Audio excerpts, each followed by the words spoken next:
L'air était saturé du parfum des hibiscus et de la fumée de bois. Aïcha fredonnait une mélodie familière tout en tressant les cheveux de Fatou.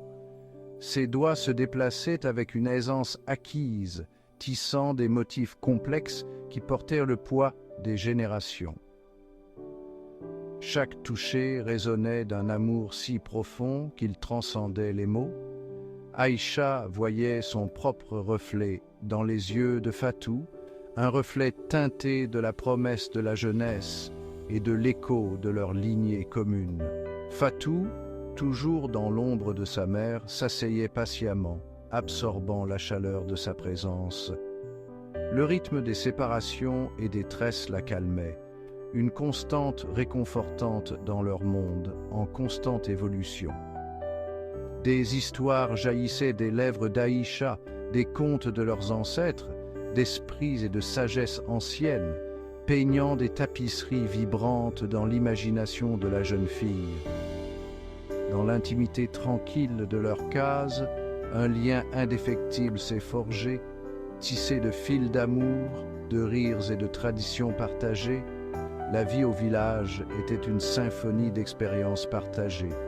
Aïcha, potière de talent, enseignait à Fatou l'artisanat ancestral, leurs mains moulant l'argile en vase, tandis que les histoires circulaient entre elles. Elles se déplaçaient comme une seule personne, leur rire se mêlant au claquement rythmé de l'argile et au murmure de la vie du village. Aïcha déversait tout son amour, ses espoirs et ses rêves dans sa fille, murmurant des prières silencieuses pour son bonheur et son bien-être. Chaque nuit, sous le regard bienveillant d'un million d'étoiles, Aïcha serrait Fatou dans ses bras, partageant des contes populaires transmis de génération en génération. Ces histoires, riches de la sagesse de leurs ancêtres, ont inculqué à Fatou un profond respect pour leur héritage et une foi inébranlable dans le pouvoir de l'amour et de la communauté. La tapisserie vibrante de la vie du village se déployait autour d'elle. L'aube peignait le ciel de teintes orange et or, signalant le début d'une nouvelle journée. L'air, encore frais de la nuit, vibrait des sons du réveil. Coqs chantant, chèvres bêlant, et le martèlement rythmé du mortier et du pilon, alors que les femmes préparaient le repas du matin. Les jours se fondaient en semaines, les semaines en mois, chaque saison apportant son rythme. La saison des semailles arrivait, un temps de labeur communautaire et d'espoir partagé pour une récolte abondante. Aïcha et Fatou travaillaient côte à côte, leur rire résonnant à travers les champs alors qu'elles plantaient des graines dans la terre chaude, chaque graine étant une promesse de subsistance et de vie. Les fêtes étaient une explosion de couleurs, de musique et de danse, célébrant la récolte, honorant les ancêtres et renforçant les liens de la communauté. Aïcha, parée de son plus beau boubou, regardait avec fierté Fatou s'épanouir, son rire résonnant dans l'air du soir, ses pas de danse reflétant l'esprit de ses ancêtres. La vie au village n'était pas sans difficulté. La sécheresse, la maladie et la menace omniprésente de la pauvreté projetaient de longues ombres. Pourtant, à travers tout cela, la communauté est restée résiliente, leurs esprits soutenus par leur histoire commune, leur foi inébranlable et le pouvoir durable de l'amour et de la parenté. Par un après-midi brûlant, un étranger arriva dans leur village. Amadou, grand et fier, avec des yeux qui avaient la sagesse du désert, vint chercher du travail.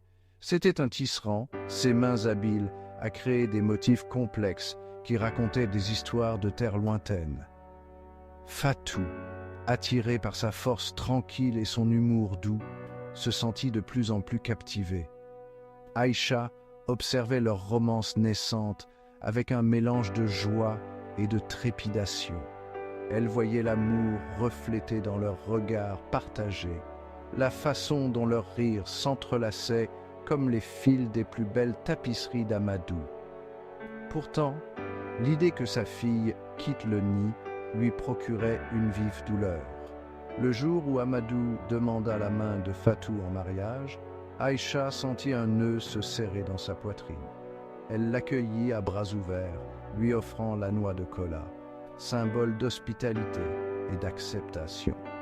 En regardant sa fille, rayonnante de bonheur, Aïcha savait qu'elle devait la laisser partir, avoir confiance que l'amour et les valeurs qu'elle avait inculquées à Fatou la guideraient dans son nouveau voyage. Le mariage fut une joyeuse occasion, une célébration de l'amour et de la communauté. L'air vibrait au rythme des tambours, des mélodies enivrantes de la kora et des youyous joyeux des femmes. Aïcha, le cœur rempli d'un mélange de fierté et de tristesse, couvrit le jeune couple de bénédictions, priant pour leur bonheur et leur prospérité. Avec le départ de Fatou, un profond silence s'est abattu sur le monde d'Aïcha. Les murs autrefois familiers de sa case semblaient se refermer, amplifiant le vide laissé par l'absence de sa fille. Le cliquetis rythmé du métier à tisser et l'arôme réconfortant du thé à l'hibiscus préféré de Fatou, autrefois une symphonie de leur existence commune, servèrent désormais de rappel douloureux de sa solitude. Les jours s'étiraient en semaines, chaque lever de soleil étant un rappel cruel du vide dans sa vie. Aïcha poursuivait sa routine quotidienne, ses mains se déplaçant avec une précision acquise. Mais son cœur se sentait lourd, accablé par un poids invisible. La tapisserie vibrante de la vie du village semblait s'estomper, les couleurs atténuées, les rires lointains et creux. Les autres femmes, compatissantes à son sort, lui offraient des paroles de réconfort, lui rappelant que c'était l'ordre naturel des choses. Elle parlait du cycle de la vie, des filles qui deviennent épouses et mères, transmettant les traditions et l'amour. Mais leurs paroles, bien qu'intentionnées, ne consolaient guère le cœur endolori d'Aïcha. Chaque pleine lune, lorsque le village se réunissait pour partager des histoires et célébrer son héritage commun, Aïcha se retirait de plus en plus en elle-même. Les rires des enfants, autrefois source de joie, lui rappelaient désormais cruellement son propre nid vide. Par une soirée fatidique, alors que le ciel s'embrasait des teintes ardentes du soleil couchant, un silence feutré s'abattit sur le village. Une silhouette solitaire émergea de la poussière tourbillonnante, apportant avec elle une nouvelle qui brisa le monde d'Aïcha. « Fatou » balbutia-t-il, la voix étranglée par le chagrin, avait été victime d'un tragique accident. Un halètement collectif monta des villageois rassemblés alors que le poids de ces paroles s'abattait sur eux. Aïcha, le visage cendré, chancela, ses jambes menaçant de céder sous le poids écrasant de ses déclarations. Le monde autour d'elle se rastrerilça dans un flou brumeux tandis qu'un cri primal s'échappait de ses lèvres, un cri d'angoisse brute et gutturale qui faisait écho à la profondeur de son désespoir. Le temps a perdu tout son sens au lendemain du décès de Fatou. Aïcha, consumée par le chagrin, s'est encore repliée sur elle-même. Son esprit autrefois vibrant s'est éteint. Le monde a continué à tourner, les saisons ont changé, mais Aïcha est restée piégée dans son purgatoire privé. Les jours se sont fondus dans les nuits. Le cycle rythmé de la vie du village est devenu un bourdonnement lointain. La nourriture a perdu sa saveur, le rire, sa mélodie et les couleurs vibrantes de son monde se sont estompées en un gris terne et sans vie. Aïcha, le corps brisé par le chagrin, est devenue fragile et faible. Ses yeux autrefois lumineux sont maintenant assombris par un désespoir profond et inflexible. Les années ont dérivé comme des feuilles dispersées par le vent de l'harmattan, chaque saison gravant des rides de chagrin plus profondes sur le visage d'Aïcha. Elle traversait la vie comme en transe, son esprit autrefois brillant obscurci par le poids écrasant de sa perte. Les villageois murmuraient leur inquiétude, leur voix empreinte de sympathie et d'impuissance. Pourtant, même au plus profond de son désespoir, une faible lueur de lumière a commencé à scintiller dans le cœur d'Aïcha. Cela a commencé par une odeur familière, l'hibiscus et la fumée de bois, les préférés de Fatou. Puis une mélodie portée par le vent, une berceuse qu'elle avait l'habitude de fredonner, son rythme doux, réveillant des souvenirs longtemps endormis. Un après-midi particulièrement vif, alors qu'elle était assise devant sa case, ses doigts calleux traçant les motifs complexes d'un panier que Fatou avait tissé, une vague de chaleur la submergeait. Ce n'était pas la chaleur étouffante du soleil africain, mais une chaleur différente qui émanait de son fort intérieur, un rappel réconfortant d'un amour qui transcendait la présence physique. Alors que le soleil plongeait sous l'horizon, projetant de longues ombres sur la savane, Aïcha s'est sentie attirée par le baobab au bord du village.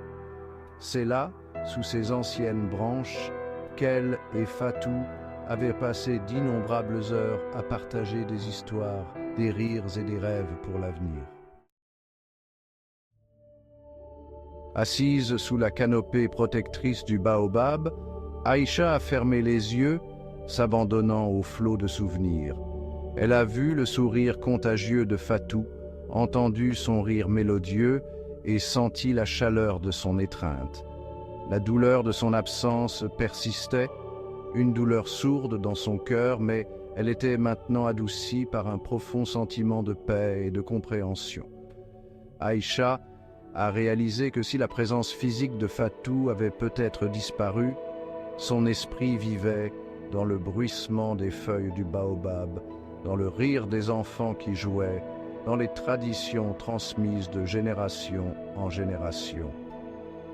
L'amour, a-t-elle compris, était éternel, transcendant les frontières du temps et de l'espace. Avec cette nouvelle clarté, un sentiment de détermination s'est épanoui en Aïcha. Elle a commencé à partager l'histoire de Fatou avec les enfants du village, tissant des contes de sa gentillesse, de son rire et de son esprit inébranlable. Elle leur a appris les chansons que Fatou aimait, les danses qui lui apportaient de la joie et les métiers anciens qu'elle maîtrisait. Alors qu'Aïcha partageait ses souvenirs, elle sentait la présence de Fatou se renforcer, un phare d'amour et de lumière guidant son chemin.